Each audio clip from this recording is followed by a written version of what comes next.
Joining us today is women's soccer coach Chase Wooten. Coach, you had 3 games since the last time we spoke to a representative of your team. 3-0 weekend, or 3-0 week, I guess. The first match was a 3-1 victory over Ouachita Baptist on Senior Day. Just talk about that game itself, and then what the seniors and what they've been to the program over the last few years. There's a group of 5 seniors, and we were excited about the night. I don't know that the first 45 minutes went all that well for us, but in the grand scheme of it all, we kind of walked the nerves out and got moving. We ended up giving up a goal late in the first half and got it right back, and so that answer, I think, gave us a little momentum going to halftime after a long 45 minutes. In the second half, I thought we did a nice job, turned around and put us in a place where we could play some older kids that had typically been in reserve capacity, which was always nice. Siboney got a nice little goal towards the end, ended up winning 3-1. So overall, I thought the back half of the 45 minutes of the second half was really an overall good show for us. In the first half, we just looked a little rusty. You transitioned that to the weekend where you knew going in that you had to pick up 2 results in order to host the first round of the conference. What was the mindset going into the weekend? I thought, with a non-conference game on Tuesday with Ouachita, I was a little concerned about how focused it would be. I think Senior Day gave us a little bit of an edge.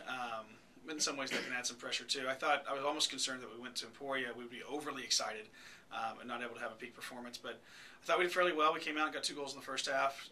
We gave up a goal in a corner. They were pretty good on their set pieces. And then Lottie got us a goal back to make it 3-1, which was again, a quick answer for them.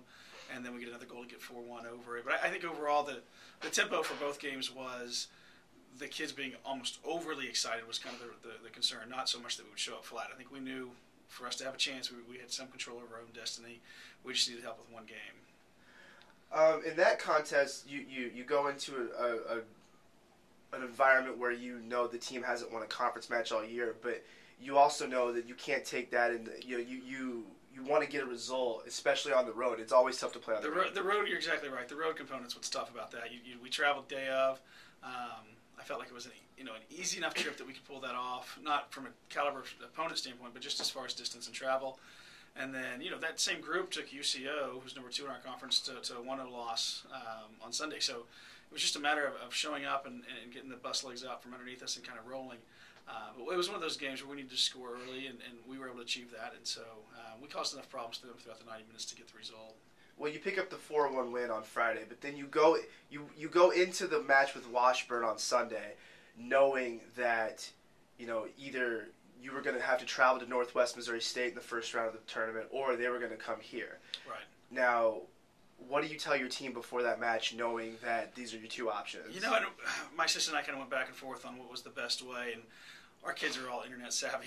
They knew by this point what was on the line, and we did not hype up home and away. It had already been done before we left on the trip. They knew they needed to win both. We were real specific on the idea that we wanted to take shots outside the 18. We want to make sure we got goal line service that stayed in bounds, those kinds of things. We want to make sure we win balls in the middle third, which we struggled to do. They did a nice job with Washburn in general as far as winning all the first balls. But in the grand scheme of things, we kind of made it real target specific on what we wanted to capture in those 90 minutes. We didn't get rid of a ball quick enough in the middle third.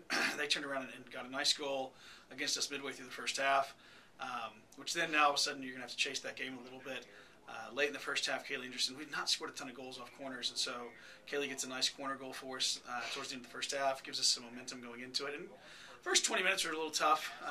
They did a nice job, and as the game wore on, I thought opportunities were created. Now, they had to win as well to have a chance to have a lifeline to go to the postseason, so we were catching kind of literally the kitchen sink from what they were throwing at us.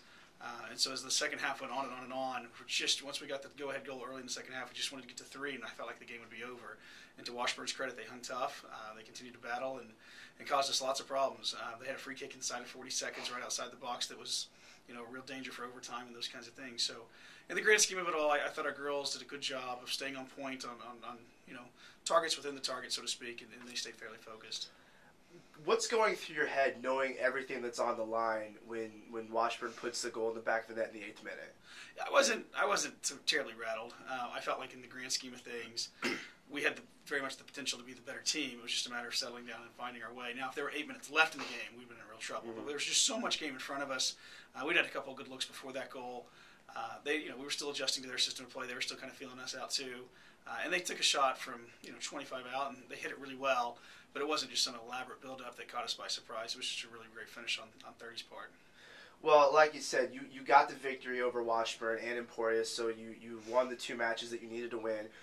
Northwest Missouri State got the result that we were looking for in terms of they lost to Missouri Southern in double overtime. So they're going to be coming here. But the first thing that I want to ask you is just how exciting is it for you as a coach to especially last year being an independent, to have these at the end of the season, you if you win you get to host, things like that, just in a conference. Just talk to me about what that's like. A couple things. You can peel it back one layer further than last year's independence, and then last year the Lone Star, which was my first year, we were right there until the end. We actually beat Incarnate Word. And the same night that we beat Incarnate Word, there was a big upset with Midwestern, and all of a sudden, with 1 game left, we was really going to come down to goal differential in a bad way for us. So that was kind of heartbreaking a couple of years ago. Then last year, we needed to finish top 6 in the region. We finished 8th, which was still a great season, but not enough to get post-tournament honors. And so now here we are, and I felt like for the last couple of weeks we would make the tournament. We had enough good results in there, and especially after the tie with UCO. But in the grand scheme of things, we really wanted to host, and so I was almost concerned about if we didn't get to host, how disappointed our team would be. And so, because that was really something that was on their hearts. But in the grand scheme of it, I think the opportunity to play postseason is great from a student-athlete experience. The opportunity to host really should be just as much a fan experience for us at this point. I think we can go to other people's houses and win. But at the same time, when you can do it in front of your crowd, it makes a big difference. Well, we have Northwest Missouri State will be coming to Deloach Field on Tuesday at 7 o'clock. The first 400 students get in free. Everybody else is $5. From just what do you expect from that game? How just so everybody knows, it's the quarterfinals of the 2012 MIAA championship. We expect a full crowd. It's midweek, which is nice sometimes. 7 o'clock shouldn't have a huge class conflict. Our other sports teams, the basketballs and the footballs and baseballs, ought to be wrapping up their sessions, and so as long as they're not, drowning academically, I expect a pretty good crowd. I think it's been very well supported. I got tons of texts on the way home last night about congratulations and we'll see you and all those kinds of things. So to be able to do this in Tahlequah should be really special. All right, Coach Wooten, congratulations on the successful weekend and good luck in the tournament this week. Thanks very much.